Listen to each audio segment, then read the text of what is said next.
40 to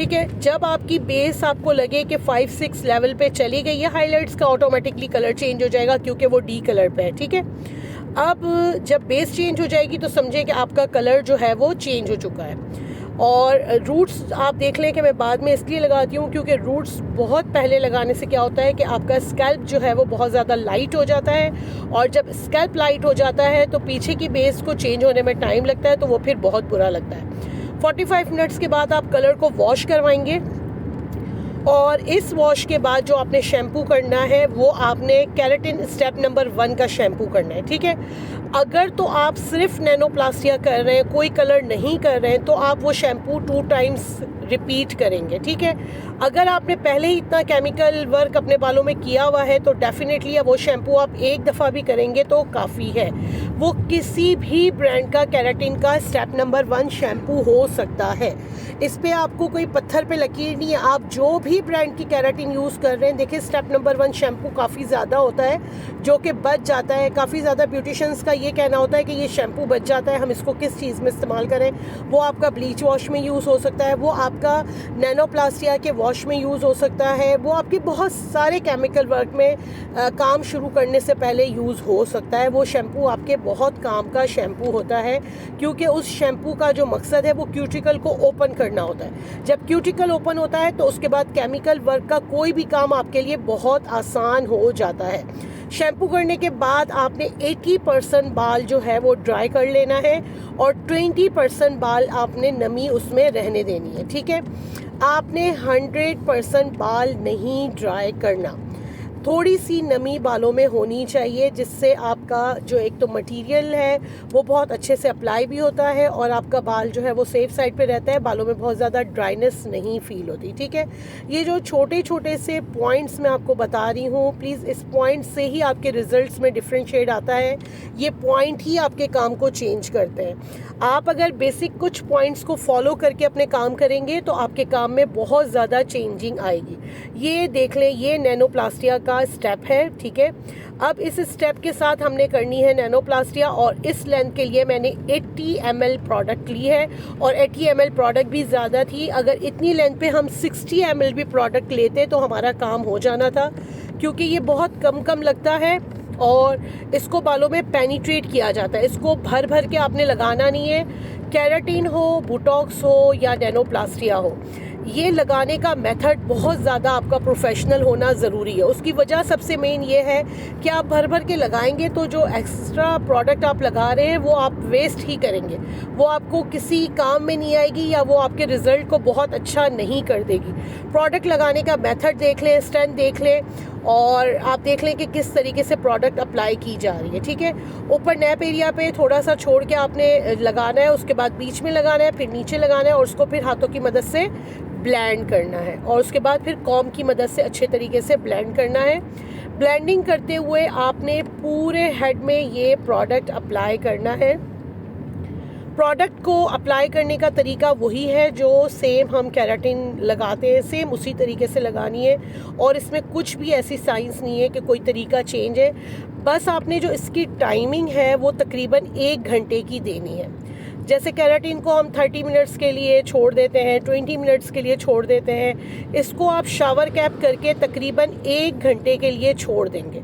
आप alarm लगा लें या आप कोई भी सेटिंग कर लें जिसमें आप ये लिख लें कि भाई 1 घंटा इस प्रोडक्ट को आपने कुछ नहीं करना।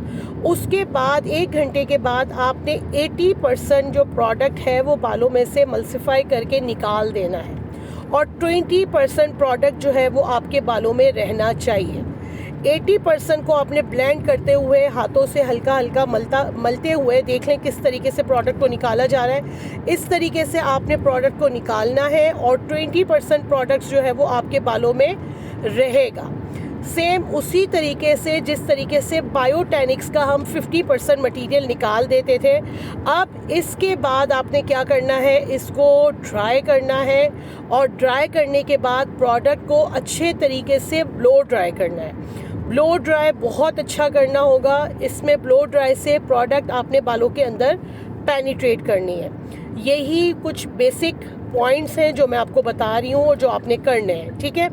आप ड्राई करने के बाद ब्लो ड्राई करेंगे और ब्लो ड्राई आपका बहुत अच्छा होना चाहिए, ब्लो ड्राई ब्रश आपका बहुत अच्छा होना चाहिए। उसके बाद जब आप ब्लो ड्राई कर लेंगे उसके बाद आप इसमें आयरन करेंगे। सेम वही चीज़ जैसे रिबॉन्डिंग में आयरन करते हैं पतले पतले स्ट्रेंथ लेके, जैसे केराटिन में आयरन करते हैं, सेम वही मेथड से आपने आयरन करना है। और आयरन जो है ये आपके पूरे रिज़ल्ट को चेंज करेगा। आयरन आपका प्रोफेशनल होना बहुत ज़रूरी है। बार बार आपसे ये बात इसलिए कहती हूँ कि आप लोग जो कहते हैं ना कि हमने सब कुछ वैसे ही किया था लेकिन एंड में आके हमारे रिज़ल्ट्स वैसे नहीं आए, उसका जो है सबसे मेन रोल आपके इसमें आयरन का होता है। आयरन आपका बहुत अच्छा होना चाहिए। आयरन अच्छा होगा तो आपका जो है रिज़ल्ट आपके लिए बेस्ट आएगा। ठीक है, अब ब्लो ड्राई भी देख लें, आयरन भी देख लें, ये सारे स्टेप मैं आपको बता रही हूँ। उसके बाद इसका रिज़ल्ट भी आप देख लीजिएगा। अब क्या करना है, यहाँ पर देखें आपको इसमें बीच में थोड़ा सा इसके हेड पे पैच नज़र आ रहा होगा। ये वही पैच है जो हम अपने क्लाइंट से कह रहे थे कि आपके बालों में लगा हुआ है कुछ। खैर बाद में जब इसका वॉश होगा तो एक ग्लॉसिंग से ये ठीक हो जाएगा पैच, लेकिन ये है कि कुछ तो लगा हुआ था इनके सर में जो पूरे रिज़ल्ट को डिस्टर्ब कर रहा था। अब यहाँ बारी आ जाती है आयरन की, और आयरन बहुत डीप इसमें करना है। एक एक स्ट्रेंथ को तकरीबन 10 से 15 दफ़ा करना है। यहाँ आके ना आपका नैनोप्लास्टिया का जो है काम कंप्लीट होगा, और इसको आपने 3 डेज़ की प्रिकॉशंस देनी है और आफ्टर केयर केराटिन वाली देनी है। मुझे उम्मीद है कि आज की वीडियो में आपको बहुत कुछ सीखने के लिए मिला होगा। वीडियो अच्छी लगे तो उसको मस्ट लाइक कीजिएगा। मेरे चैनल पे न्यू हैं या पहली दफ़ा ये वीडियो देख रहे हैं तो चैनल को मस्ट सब्सक्राइब कीजिएगा। मुझे अपनी दुआओं में याद रखिएगा और बेल आइकन को लाजमी प्रेस कीजिएगा। आज की वीडियो में इतना ही। Thank you.